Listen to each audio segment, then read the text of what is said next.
Senator Vance, good to see you. Thank you so much. Thank you. So let me ask you, obviously, Trump's former Chief of Staff, General John Kelly, was alarmed, he says, by what he heard when Trump said he wanted to use the National Guard or the Pentagon to go after the enemy within, Americans with whom he disagrees, including the Pelosi's, Adam Schiff. And then he gave an interview. He said that Trump, quote, certainly falls into the general definition of fascist, that he is, quote, certainly an authoritarian, admires people who are dictators. You've called him a disgruntled former employee. But why shouldn't Americans out there listen to somebody who worked closely with Trump, worked with him longer than you've worked with him, retired four-star Marine general, served his country honorably, who is conservative, who says he agrees with Trump on most policies, but is worried about this aspect of Trump? So let me say two things in response. So first of all, a lot of what John Kelly, pretty much all of what John Kelly accuses Donald Trump of saying, there were other people in the room, Mike Pence's former chief of staff, for example, who've explicitly said Donald Trump never said those things, right? So one, on Mike the Pence, the specific guy comments, who's not going to support Trump because Mike Pence's former chief of staff said that Donald Trump didn't say those things, right? So that's number one. Number two, I actually think there's an interesting conversation here to have, Jake, which is why does John Kelly not support Donald Trump? It's about policy. It's actually not about personality. He says he agrees with Trump on most policy. No. He agrees with Trump on most policy. He disagrees with Trump on how Trump views his role and his and the fascism and the authoritarianism. I don't buy that, Jake. I don't buy that, because if you actually look at John Kelly, at folks like Liz Cheney, the fundamental disagreement they have with Donald Trump is, even though they say that they're conservative in the sense that they want America to get involved in a ton of ridiculous military conflicts. They want America to police the world, and Donald Trump wasn't. John Kelly lost a son in Afghanistan. Why are you saying that he, I've never heard John Kelly say whether he supports of Iraq or Afghanistan. And I honor his son's sacrifice, and I honor his family's sacrifice. That doesn't mean he's not wrong about policy. What specifically are you talking about? What has he said? Is your argument that a person who lost a son in Afghanistan can't be wrong about public policy? I'm asking then you. Why bring that up? Let's talk about public policy. Because I've never criticized his service or his son's service. I brought it up because you're acting as if he is pro-war, and I've never heard him say whether or not he supported the war in Afghanistan or the war in Iraq. He was a general carrying out orders. Because I know John Kelly's worldview, and I know the people who have attacked Donald Trump the most vociferously on foreign policy. They'll say, well, he's a dictator, when what they really mean is they won't listen. Donald Trump wouldn't listen to the leadership of the military when they wanted him to start ridiculous conflicts. That is a consistent theme. And I think that there's a big thing going on in American politics. It's a very interesting theme in American foreign policy, where a lot of former members of the Pentagon bureaucracy, a lot of old neoconservatives, they have a fundamental difference with Donald Trump on the question of peace and war. I believe Donald Trump is the candidate of peace. I think the record supports that. But the reason these guys go after him so vociferously, I don't think that it's about his personality, Jake. I think that it's about they don't like that Donald Trump said no when a lot of them wanted to start a ridiculous war. Well, you're ascribing worldviews, I think, based on gut. I can't really tell where you're coming from on it. There's no evidence. Based on people that I've talked to in the Trump administration, sure, John Bolton, what John Kelly wanted to do, John Bolton, Liz Cheney, these people have a consistent John Kelly was at the Department of Homeland Security, and then he was chief of staff. He was not weighing in. I don't even know what you're talking about. But let me ask you something about John Kelly specifically, because you said the other day, quote, I guarantee John Kelly talked to somebody on Kamala Harris's campaign beforehand, before he did this interview. Now, I've spoken with people in John Kelly's circle, and I've spoken with people in the Kamala Harris campaign.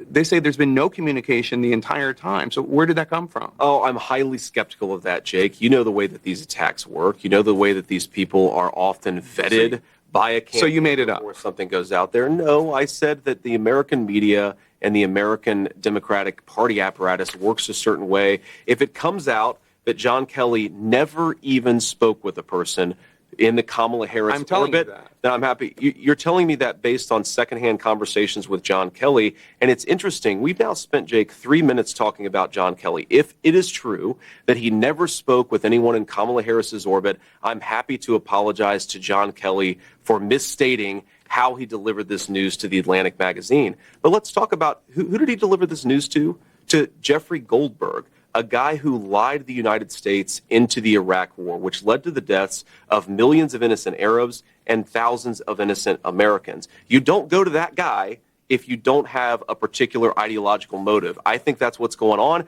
If I'm wrong, I'm happy to say that I'm wrong. I think it's interesting that you think that a magazine writer lied the American people into war. Well, he encouraged it. He wrote stories that were dishonest. He wrote a story about the gassing of the Kurds in I forget if it was the Atlantic or the New Yorker, but I'm actually referring to John Kelly talking to the New York Times. He wrote stories, by the way, where he took what intelligence officials in the American Pentagon bureaucracy said and wrote it as the gospel truth. And this highlights the entire point that I'm making about Trump's foreign policy, is this is a guy who wants to use American troops sparingly. He wants peace through strength. It's why his foreign policy was so successful during his first term. It's all the same people who were wrong about Iraq. They were wrong about the quagmire in Afghanistan. They were wrong about Syria. They were wrong about everything. And now they're coming after Donald Trump because he actually has a realistic and cautious foreign policy. I'm talking about people who worked for Donald Trump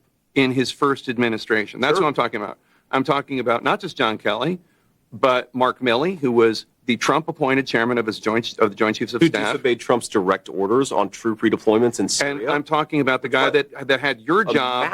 A massive violation of his constitutional oath, by the way. I'm talking about the guy that had your job before Donald Trump's supportive crowd wanted to hang him, Vice President Mike Pence, who said, as you know, that Trump put himself before the Constitution. I'm talking about General Mattis, also Secretary of Defense in Trump's administration. I'm talking about Mark Esper, the Secretary of Defense, who told me that Trump does have fascistic tendencies. John Bolton, H.R. McMaster, Alyssa Farragut. Okay, Jake, are you going to listen to every Trump administration official? You know, one reason why Kamala Harris doesn't have as many people criticizing her is because she doesn't fire people who fail. That's why we haven't had a real audit of the disastrous Afghanistan withdrawal, is because Kamala Harris protects failures in government. Donald Trump fires them. And I'd much rather have the president who fires people who screw up. Now, Jake, no, this is an important point. Kamala Harris. You did not fire Mike Pence. Kamala Harris. He did not fire Mark Milley. Kamala Harris. He did not fire John. He fired a lot of those people, Jake, and he did because they weren't doing their job. But this is the thing, Jake. We've now spent 5 minutes talking about people in Donald Trump's staff who think he's not fit for office. He fired. Who think he's not fit for office. Oh, they didn't think he was unfit for office until they had a falling out with him because he fired them. And we're not talking about the public policy. Well, we're actually talk about how Americans can't afford groceries. We're actually Can we talk about the fact that Americans can't afford the cost of housing? Can we talk about the fact that a lot of people out there in Erie, Pennsylvania, they're the ones who suffer and die when people like Mark Esper and Mark Milley don't obey the commander-in-chief's orders. We're talking about Donald Trump and what he said. Yes. And Donald Trump says... And you'd much rather talk about what Donald Trump allegedly said than what Donald Trump did in office. What he did in office, Jake, what he said publicly, 1.5% inflation. The military to go after the enemy within, which is the American people. He did not say that, Jake. The enemy within? He said that he was going to send the military after the American people. Show me the quote where he said that. He said the enemy within. He said far-left lunatics. He's talking about the people Pelosi's rioting. And Schiff. He's talking about people rioting after the election. I think the Pelosi's were rioting after the election? He said... Adam Schiff was rioting after the election? You're using two separate phrases. He said about using the military that far-left lunatics, people who riot in the wake of... Using two separate phrases. He said about using the military that far-left lunatics, people who riot in the wake of an election, people who burn down American cities in the summer of 2020, yes, we should have a federal law enforcement This is what response. he said to Joe Rogan on Friday. The enemy within that he wants the military to go after. No, this is the enemy within, a bigger problem than Kim Jong-un. The second part.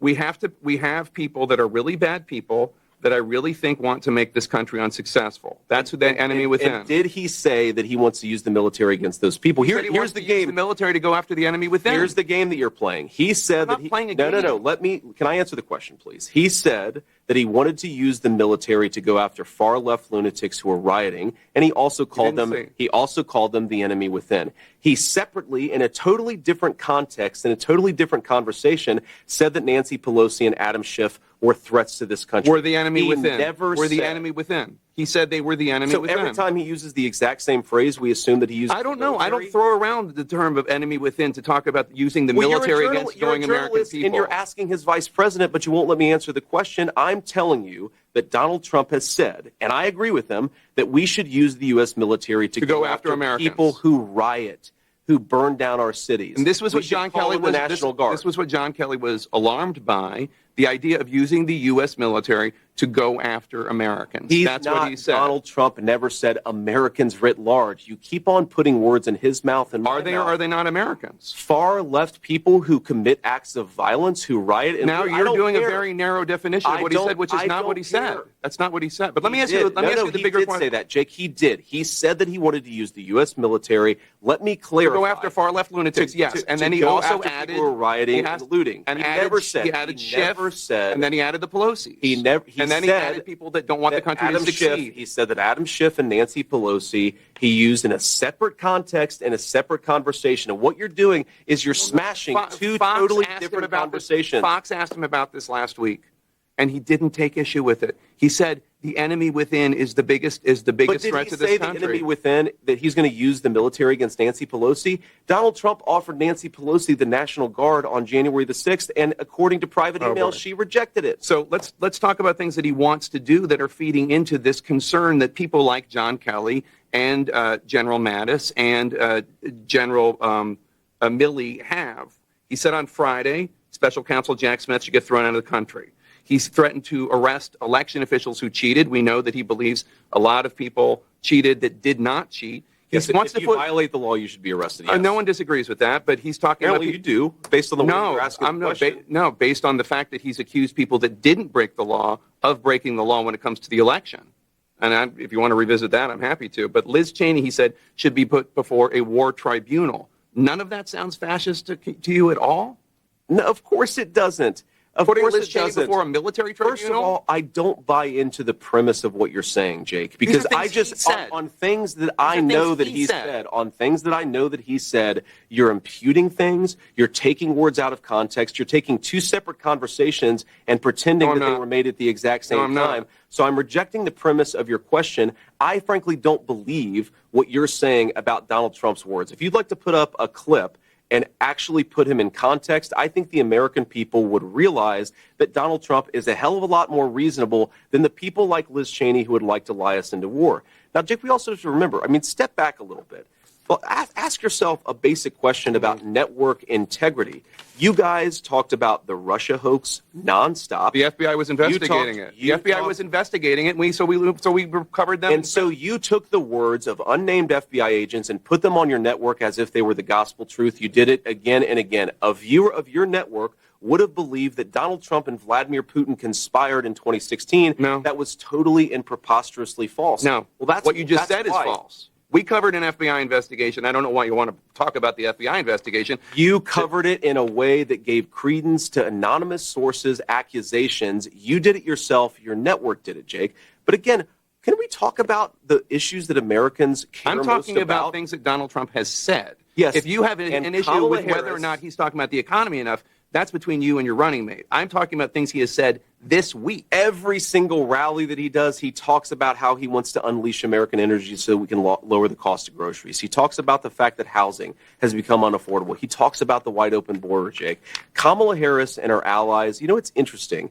Kamala Harris and her media allies, and I would put CNN in this category. You guys seem to care. I'll tell you that. They wouldn't. Well, they should watch your network more because you guys seem to care more about Donald Trump's past than the future of the American people. We're running this campaign on making the American dream. I'm specifically asking about how Donald Trump is going to be president in the future should he win, and then we're being told he's going to pursue economic policies that lower the cost of groceries and make life more affordable again. He talks about it every single day on the campaign trail, and so do I. What you're talking about is an anonymously sourced story, or one guy one guy who is a disgruntled employee. I told you five other people pushed back against him and said that what he said was dishonest. So why don't we talk about the policy that's affecting American citizens and not what Donald Trump allegedly said, according to one guy who's pissed off because he got fired by Donald Trump? I didn't bring up any of the things that he said. He said, I didn't bring up. Brought up John Kelly, and that I just described. I brought up John Kelly's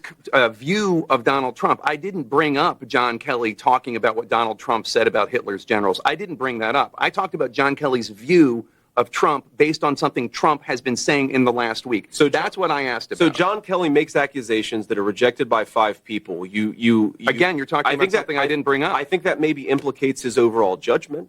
And I think the fact that he has a worldview that's so oppositional to peace and prosperity suggests that he's not an honest arbiter here. This is not a guy, John Kelly, going to brag to Jeffrey Goldberg, who is interested in the American truth or is interested in telling an honest account of Donald Trump. He's a guy with an axe to grind because Donald Trump fired him and disagreed with him on policy. So all those 10 people, including the former vice president, Mike Pence, all of these people have this horribly damaged worldview, and they're all just going after Donald Trump because they want to send people into war? That's really your argument?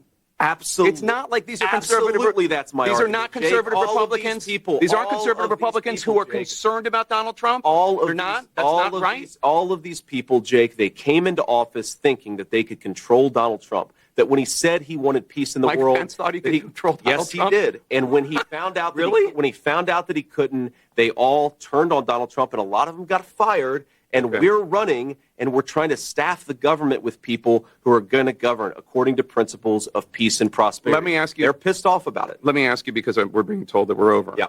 One more question, because we have to go to this rally. You are running to be vice president of the United States. Of course. And there is a 50-50 chance, maybe better, I don't know, that you're going to succeed. Are you running to be vice president of the United States, or are you running to be vice president of the red states? Because if you win, and there's a decent chance you will, you're going to be vice president of childless cat ladies. You're going to be vice president of legal Haitian migrants in Springfield, Ohio. You're going to be their vice president, too. Are you running to do that? Jake, of course I'm running to be the vice president of all Americans. I'm running because I want people to be able to afford a good life in this country. You know how I grew up. You know that I grew up in a family where things were often tough. I want, whether you're in a blue state or a red state, whether you're going to vote for Trump or you're going to vote for Harris, I want you to be able to have a good life in this country. But what's not going to happen with the broken leadership in Washington, D.C. Let me give you a statistic, Jake, because here is what the leadership of people like Kamala Harris and Nancy Pelosi and, yes, Mike Pence over 30 years in this country has led to. A person with a bachelor's degree lives 7 years longer than a person without a bachelor's degree. There are a lot of people who have gotten rich and powerful off of American decline. Some of them have had R's next to their name. Some of them have had D's next to their name. And the first person who I believe is really putting the interests of the American people first is Donald J. Trump. So, yes, we're going to be the president and the vice president for all people. The only way to do that is to reject the failed consensus. All right. Thanks, Jake. Thank you so much, Senator. Appreciate it. Absolutely. Have a good time out there. Yeah.